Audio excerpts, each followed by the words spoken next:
Hey, y'all, each week on The Sam Sanders Show from KCRW, we ask big questions and share hot takes about the pop culture we love. Now that we have YouTube, we don't need any more biopics. If they've been alive such that I can watch them on YouTube, I don't need it. I don't think that music is getting worse. I think y'all just don't listen to artists who aren't in the mainstream. Taylor Swift, retire. It's time to retire. The Sam Sanders Show from KCRW, wherever you get your podcast, and on YouTube. When I heard that my own protector, the person who had kept me from the bullies, had been viciously murdered by the real bullies of America, I think something changed in me.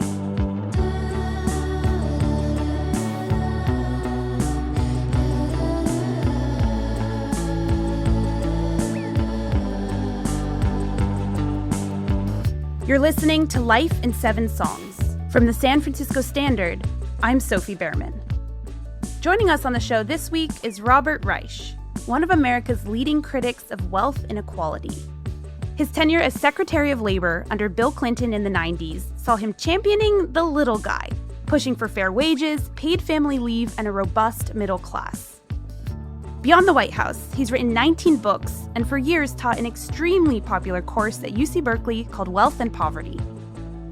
Bob's early battles with grade school bullies over his height, he's just under 5 feet tall, seem to have fueled a lifelong defiance against society's bullies, like Newt Gingrich and Donald Trump, and more thematic foes like plutocracy and oligarchy. Bob Reich, thank you so much for joining us. Sophie, I'm delighted to be here. Thank you for inviting me. So I'm going to actually start, and this is a little bit unconventional, by playing you a song. Apparently, the students entering your lecture hall at Berkeley would hear this as they walked in. Working 9 to 5, what a way to make a living, barely getting by. It's all taking and no giving. Yes, Dolly Parton, 9 to 5. It was my theme song, in a way. And you're kind of a fan of Dolly Parton. I think I read a tweet where you said you're the same age, same height, same values, but she sings a little bit better. She sings much better. But I mean, it's a perfect song for your course, Wealth and Poverty. The course is about work, and I have been writing and worried about the shrinkage of the middle class for many decades. So you mentioned in that tweet about Dolly Parton, you share the same values. And I also read on your Substack something that moved me. You wrote, "Our values begin with who we are and where we come from." So I'm curious, where do you come from? I come from a little town 60 miles north of New York City called South Salem, which when I first got there at the age of 9 months was country, absolutely country. And my parents worked 6 days a week in a little clothing store nearby. So they were small business owners, sounds like hard workers. What sort of values did they instill in you then? Well, I think looking back on it, the biggest gift they gave me was love. I was and am very short, a kind of a genetic condition. But instead of trying to look for ways of, as these days, a lot of parents of very short children, particularly boys, try to find ways to increase their height. No, my parents just smothered me with love. They told me I could do anything. They made me feel very confident, and I am hugely appreciative. I read somewhere that when they first moved to South Salem, they weren't particularly welcome. No, in fact, we were met by, and I was too young to remember this, but I heard from them that they were met by a little group of people from the community. My mother originally opened the door. She thought they were a welcoming party, but they were not. They told my father and mother that because we were Jewish, we were not welcome, and that they would appreciate it if we left. Well, my parents apparently were not terribly happy with the town and the people anyway, but my father, when he heard that they were bigoted, that they were anti-Semitic, he decided that he'd never leave. And so they stayed there for the next maybe 25 years. Is there a song that reminds you of your parents? Yes. It's Hoagy Carmichael's famous song, Stardust. And I chose this song because it really does epitomized my parents' relationship to each other. They were dancers. They loved dancing. Their years were very romantic in the sense of the two of them together and how they related to each other and even their business. There was a sort of romance attached to it. Would they dance to this song? They did. I remember them very, very, very clearly dancing very happily, joyfully. There was a great joy in their dancing. Sometimes I wonder why I spend the lonely night dreaming of a song. The melody haunts my reverie, and I am once again with you. I remember them gliding across the living room carpet with that song. They always said it was the best song ever recorded.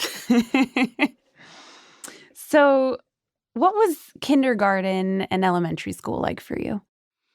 A little bit fraught.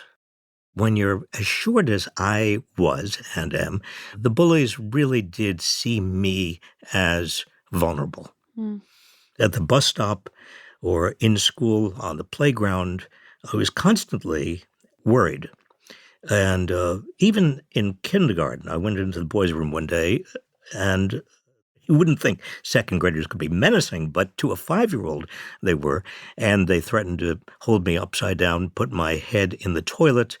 And I was petrified. I ran screaming out of the boys' room and then didn't want to go back in, and had some embarrassing moments until I figured out, with my parents' help and the help of the principal of the school, that what I needed was an older boy to be my kind of protector. When I went to my grandma's cottage in the Adirondack Mountains, it was named Mickey. And Mickey looked out for me, although there was no agreement. He was just so kind as a boy, 5 or 6 or 7 years older. I forgot about Mickey until I learned that he, in the summer of 1964, the summer before I went to college, he, along with James Chaney and Andrew Goodman, 3 of them, civil rights workers trying to get black people in the state of Mississippi to sign and register to vote, had been tortured and murdered by the Ku Klux Klan. And when I heard that my own protector, the person who had kept me from the bullies, had been viciously murdered by the real bullies of America, I think something changed in me. I began to see bullying all around me. I began to understand that the definition of a civilization, the definition of a society, a good society, was one that kept the bullies at bay. Going back a little bit to middle school and then high school, as you started to grow up, what was dating like for you as a teenager? I was frustrated because, when you get to be about 16 or 17, dating becomes important. And most of the girls didn't want to even think about dating me, let alone dancing with me. There was something called the teen canteen in the next town every Saturday night. And inevitably, there was a very romantic dance when, couples put their arms around each other's necks. But I could never find a girl to dance with me. So it was a sad moment for me. Is there a particular song that comes to mind? Absolutely. Thought you'd never ask. It's the Righteous Brothers, Unchained Melody. Oh, my love, my darling, I've hungered for your touch a long, lonely time.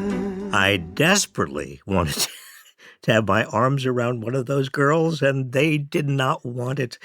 But Unchained Melody was the last song, almost always. Was there a girl in particular that you were interested in, or it was more a general longing for love? There was always a girl I was interested in, and she was never interested in me. And there was something else you were listening to in high school. What song was that? There was Sam Cooke's Chain Gang. Mm. I used to go to bed, I had a little radio that it was a subterfuge. I think my parents didn't know I had it, or they knew I had a radio. They didn't know I was listening to it late night in high school. But I listened to a disc jockey, Cousin Brucey. Some people may still remember Cousin Brucey. He was one of New York City's first radio disc jockeys. And I loved listening to him, and Sam Cooke's Chain Gang was emblematic of the kind of music I listened to. That's the sound of the men working on the chain gang. That's the sound of the men working on the chain gang. All day long they're saying, "Ugh." I think that I heard it and loved the melody, loved the rhythm, but also at some level was aware of, again, the power dynamics that we had a lot of people in our society, not nearly as many as we had 30 years later, but we had many people who were not making it and found themselves in our prison system. And I take it your parents weren't listening to that. No, they weren't listening or dancing to that. When you're in your teens or even in your 20s, the music that you hear is foundational. It stays with you. So transitioning from high school to college, did you get yourself a job? I did. I wanted to do something that was a little bit unusual, and through connections, I got a job as a disc jockey on a radio station in Flint, Michigan, WTRX, the big sound of music and news in Flint, Michigan. And I was assigned midnight to 6 a.m. to play the same top 10 songs. That was the station's policy. Did you want to be the next Cousin Brucey? Well, initially, I wanted to be the next Cousin Brucey, but once I was there for several weeks, I couldn't wait to leave. I played the same top 10 songs, Sophie, all summer long. And it really did deliver to me a very valuable lesson, which was how boring so much work can be. Even work that seems glamorous, like a disc jockey. There I was in Flint, Michigan, the summer of 1964, playing the same songs from midnight to 6 a.m., and nobody was listening. I mean, talk about fruitless endeavor. Well, and you learned a lesson. You learned a lesson about your fate that summer and the fate of many Americans in the jobs that we work. For many of us who are privileged enough, work is not really work. Work is a form of play. But for most people, work is drudgery. Okay, so what was one of those 10 songs that you were playing? Well, I remember the Four Tops. Baby, I Need Your Loving. I long to hold you tight, 'cause I'm so alone. Baby, I need your loving. Got to have all your loving. Baby, I need. Oh, even hearing that song now, I just shudder. Bob, I think you're also the first guest to have chosen a song that he hated. Well, all the other songs I love, but that song really gets under my skin, even today. I mean, you reached adulthood during a really pivotal time. 1963, March on Washington, 1964, Freedom Summer. How did those events impact you? And where were you? Were you still home, or had you just gone to college? I went to college starting in the fall of 1964. Let's put it this way. Dartmouth College was in those days all male, and it was like going to a monastery in Siberia. If I wanted to go to a college that enabled me to be an activist, I would never have chosen Dartmouth College. I chose it because it was beautiful. It was a fabulous campus. It was a kind of storybook campus. But there were no women, and it was very hard in those days, before the interstate highway system, to get anywhere. But I had a wonderful education. Now, I was active in the anti-Vietnam movement, but that didn't happen until my junior and senior years at Dartmouth. I went clean for Gene McCarthy, who was the anti-war candidate, and I went out and started organizing states for Gene McCarthy. But before that, you got your first taste of politics because you ran for class president freshman year and won, right? Yes, I did. And I won again my sophomore year. Huh. And in fact, one of the methods I used to get dates in those years was to put on conferences. And one of the conferences I put on was educational reform. And one of the girls who was interested in educational reform from Wellesley College was Hillary Rodham. Sounds familiar. Yeah. Well, I asked her if she wanted to come up and have a sort of not real date, but we got together. We went to see Blow Up. I remember that. Yes, Antonioni's film Blow Up at the Nugget Theater in Hanover, New Hampshire. Was your date with Hillary, was that your first date that you'd ever been on, or one of now a number? No, but it was notable in the sense that I just thought she was so energetic and had a great laugh. And she seemed brilliant. I was smitten. But it was just one date. It was hours to get to Wellesley. So I didn't even pursue it. Little did I know, however, that had I pursued Hillary Rodham, I might have been president. And there you go. It's time for a quick break. When we come back, why Bob left school to take on his biggest bully yet, the Vietnam War. Stay with us.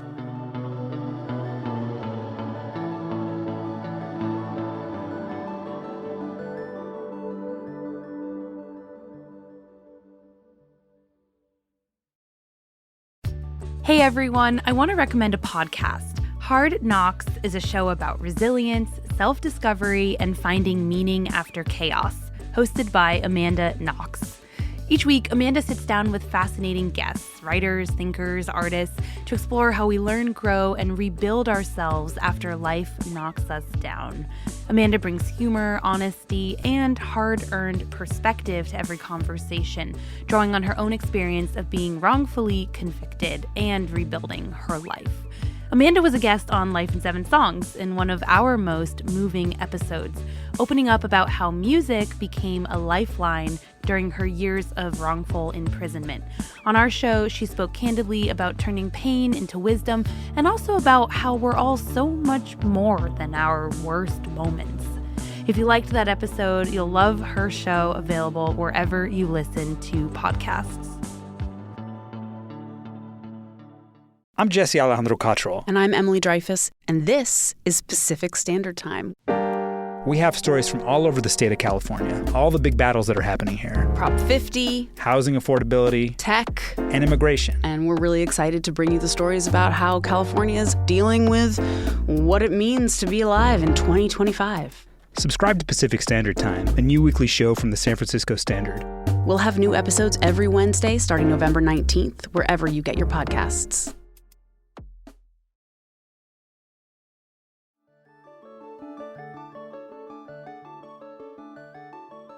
So, junior year of college, you mentioned getting clean for Gene. What was that all about?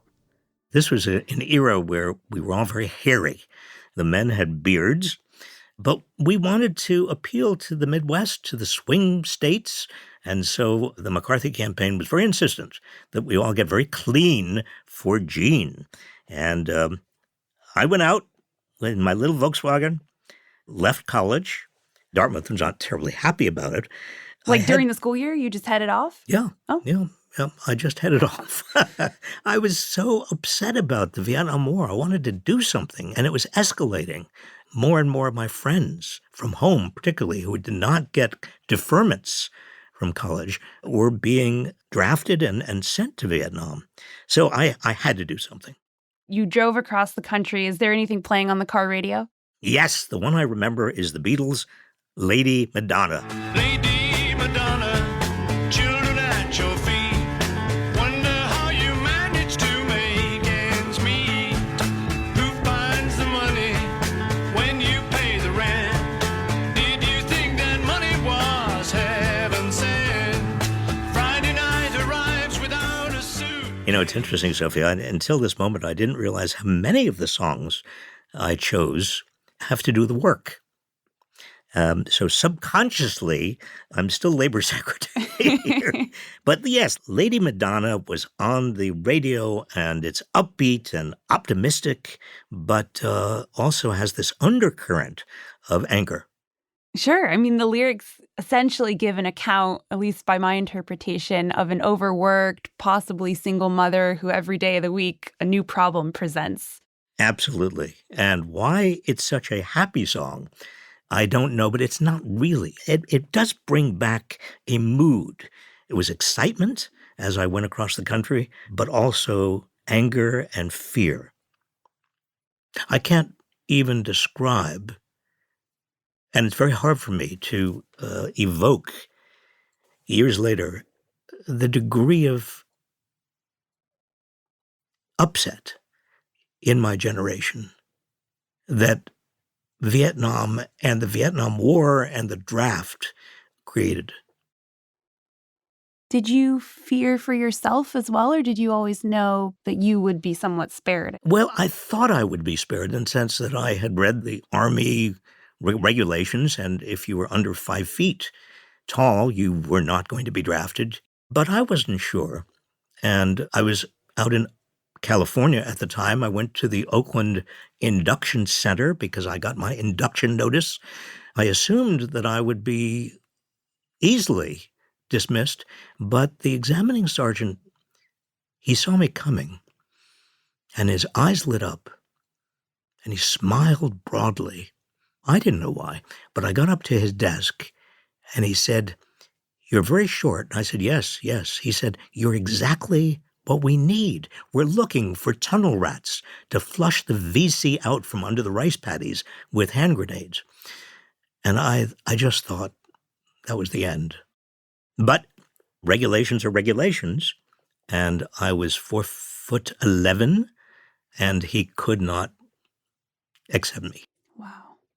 So you had a very different path. You boarded a boat, right? You went over to London for the prestigious Rhodes Scholarship? Yes, Oxford University. It was a great privilege. Remember, this is right after Robert Kennedy is assassinated and Martin Luther King is assassinated in 1968, and then Richard Nixon is elected president. I mean, what a horrible, horrible, horrible year. And then to be able to go to Oxford, what an escape.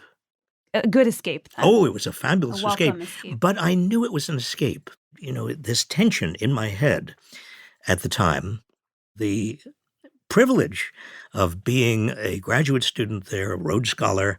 I met Bill Clinton there. But at the same time, I was aware that it was a fiction. Tell me about meeting Bill Clinton.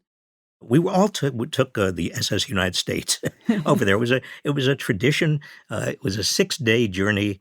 I got terribly seasick, as did most of us. It was a very rough crossing.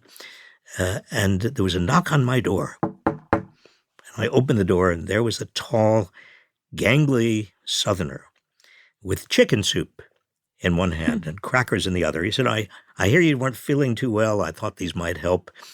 And I was amazed that he would take the time and trouble. We had just met. I was surprised at his empathy, his compassion, or his political acumen, you might say. Yes, that was the beginning of a long friendship. What were you studying at Oxford? Philosophy and economics, mostly. I had good professors, but I didn't spend much time studying. I wanted to get to know British students. I wanted to get to know British society. And I also wanted to indulge something that, frankly, became very important to me, and that was theater. So what musical or play did you get involved with? Well, one of the first ones I directed was called The Fantasticks. What's it about? It's a kind of Romeo and Juliet kind of plot, corny and sentimental and romantic, at least the first act. But the second act becomes very dark. And I think that I chose The Fantasticks partly because of that juxtaposition, because it was escapism, but also it was at the same time this darkness. Let's listen to Metaphor from The Fantasticks. Water, love, you are love, better far than a metaphor can ever be. Love, you are love, my mystery of love.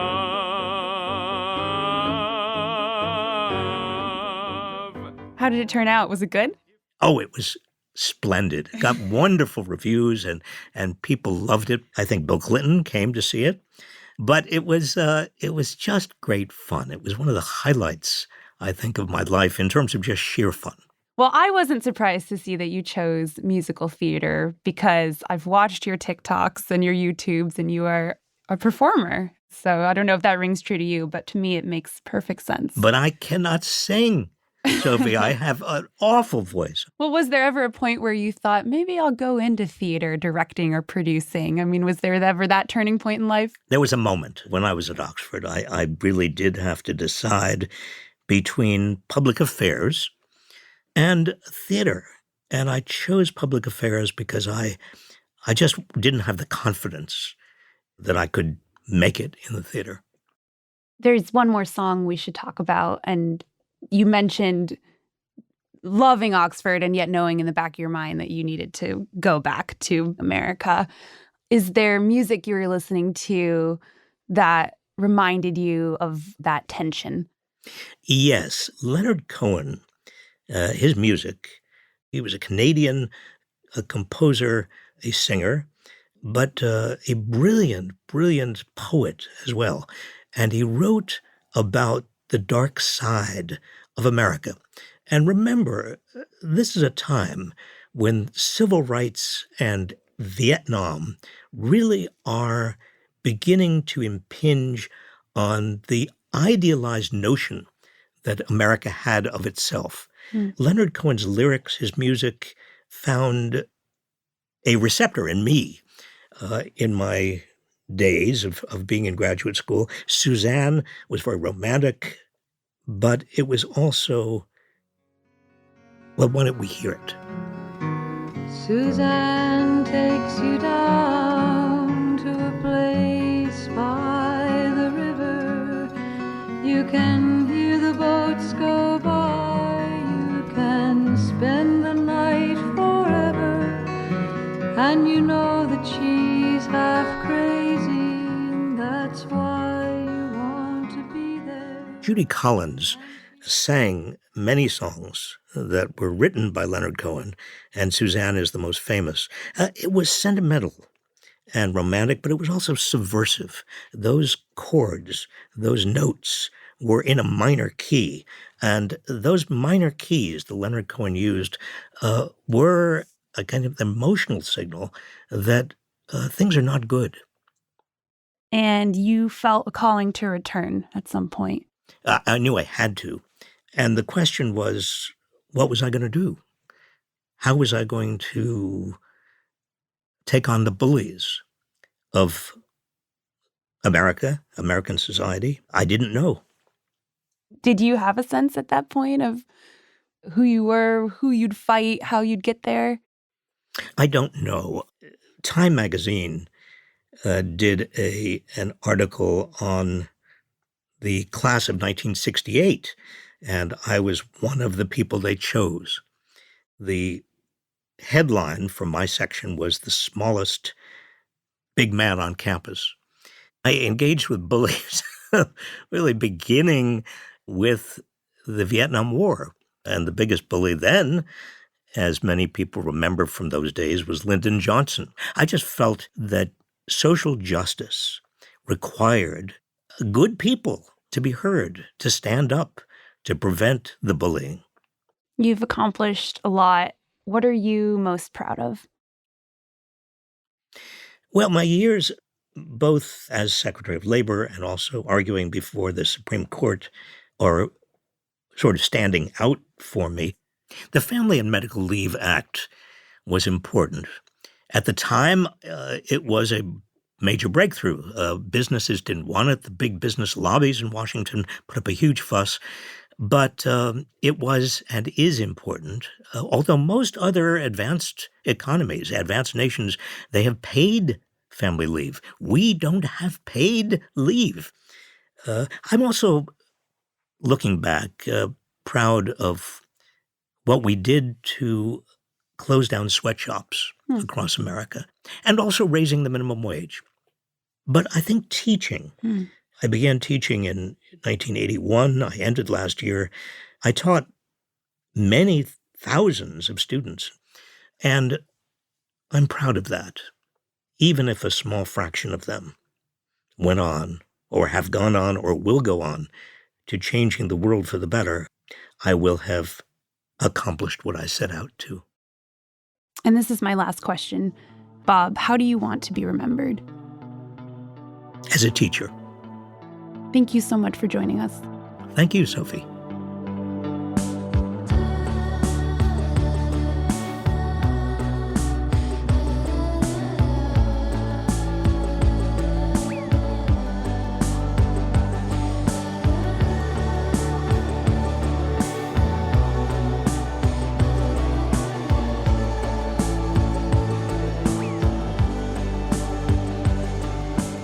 Life in 7 Songs is a production from the San Francisco Standard. This episode was produced by me, Sophie Behrman, and our senior producer, Jasmine Morris. Our executive producers are Griffin Gaffney and John Steinberg. Nate Toby is our creative consultant. This episode was mixed by Cold August Productions. Booking help from Megan Mitchell. Our theme music is by Kate Davis and Zubin Hensler, and Clark Miller created our show art. Our music consultant is Sarah Timbekshian.